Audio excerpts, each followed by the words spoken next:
सच तो कबीर है। जयंती, आखिरकार तुम्हारी चाल नाकाम हो गई। इनमें से एक भी गिफ्ट तुम्हारे बेटों ने नहीं भेजा है। मैं सच बोल रही हूँ। सच? कैसा सच? ये बात कंफर्म हो गई कि ये मूर्ति स्काई क्रॉप ने दी है और ये गिफ्ट होप हेवन ने दिया है। ये अमृत रिसर्च सेंटर से आया है। आई बात समझ में? ऐसा है तो फिर ठीक है। जयंती, अगर तुम ये कह रही हो कि ठीक है, तो फिर तुम किस बात पे लड़ रही हो? मैं लड़ नहीं रही हूँ।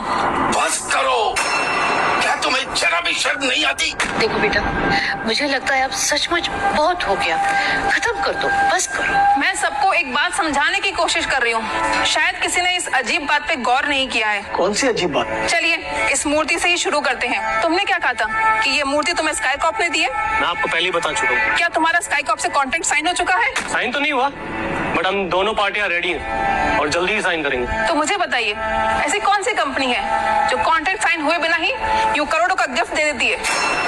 मैं आपको पहले ही बता चुका हूँ, मिस्टर खन्ना मुझे बहुत मानते हैं। चलिए अब इस केसर पर आते हैं। तुमने क्या कहा था कि ये केसर तुम्हारे सुपरवाइजर ने तुम्हें दिया है? हाँ बिल्कुल। तुम्हें पता होना चाहिए कि इस हिमालयन केसर के ऊपर होप कंपनी का पेटेंट है। और क्या तुम्हारे सुपरवाइजर की इतनी औकात है कि वो इतना महंगा केसर तुम्हें दे सके? मेरे सुपरवाइजर होप हेवन के हेड डॉक्टर हैं। हेड होने में और हेड डॉक्टर होने में बहुत फर्क है। और ये इसकी बहुत हो गया।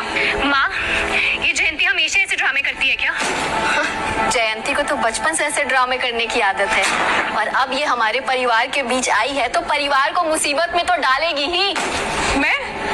मैंने कौन सी मुसीबत खड़ी कर दी है? अच्छा, मैं बताती हूँ कि तुमने क्या किया है।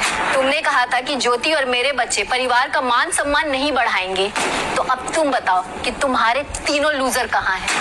तुम्हें मेरे बच्चों के बारे में इस तरह से बोलने का कोई हक नहीं है। तो तुम अब ये कहोगी कि तुम्हारे तीनों बच्चे हमारे बच्चों से अच्छे हैं? अच्छा, तुम्हारा ये मानना है कि तीनों कंपनियां तुम्हारे बेटों की हैं? मेरे बेटे अभी आने ही वाले हैं। अभी दूध का दूध और पानी का पानी हो ही जाएगा। कहीं आगे चल के रोना ना पड़ जाए। माँ, डार्विन रिसर्च सेंटर मेरा बैकग्राउंड चेक करेंगे और अगर उन्हें पता चल गया ना कि मेरे घर में एक ऐसी आंटी है जो इतना झूठ बोलती है, तो उन पर क्या इंप्रेशन पड़ेगा? कहीं वो मेरा एप्लीकेशन रिजेक्ट ना कर दे। तो फिर क्या करें? ये ऐसी ही है बेटा, शायद तुम्हें पता नहीं, इसका पति भी धोखाधड़ी के केस में अंदर है। क्या वो जेल गए थे? हे भगवान, अब क्या होगा? सारा, इस बात से भी कोई फर्क पड़ेगा क्या? हाँ ma'am, Darwin research centre detail में बैकग्राउंड चेक करता है, लेकिन अब तो मुझे लगता है कि मेरे क्रिमिनल रिलेटिव्स की वजह से मेरा एप्लीकेशन ही कैंसिल हो जाएगा। तो अब क्या करें? नाना जी बताइए ना, मैं क्या करूं? मैं तो बस इतना जानता हूँ कि मुझे अब क्या करना है। पापा, आप मुझे क्यों मार रहे हैं? 100 चूहे खाकर बिल्ली चली हज को। हमारी जिंदगी इतनी हंसी खुशी से चल रही थी, पर तुझसे देखा नहीं गया। मेरा ये बर्थडे भी तूने बर्बाद करके रख दिया है। क्या मैंने आपका सेलिब्रेशन खराब कर दिया?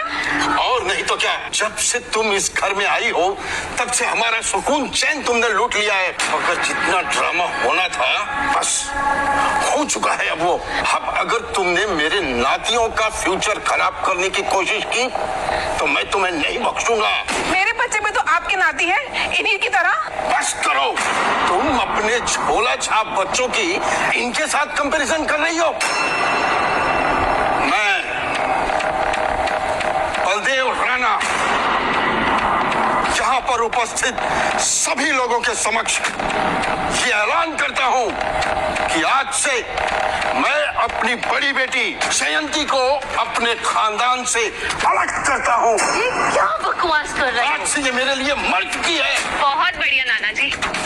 बलदेव, मुझे नहीं लगता कि तुझे ऐसा करना चाहिए। शर्मा जी, आपको नहीं पता, मुझे कभी कभी इतना अफसोस होता है कि ऐसी नागवार औलत को मैंने जन्म ही क्यों दिया। इसके आने से पहले हमारी जिंदगी कितनी खुशहाल थी। अच्छा, अगर मैं पैदा ही नहीं हुई होती तो इन दोनों का ख्याल कौन रखता? आपने मेरी 10वीं की पढ़ाई इसीलिए छुड़ाई ताकि मैं घर में रह के इनकी रखवाली कर सकूं।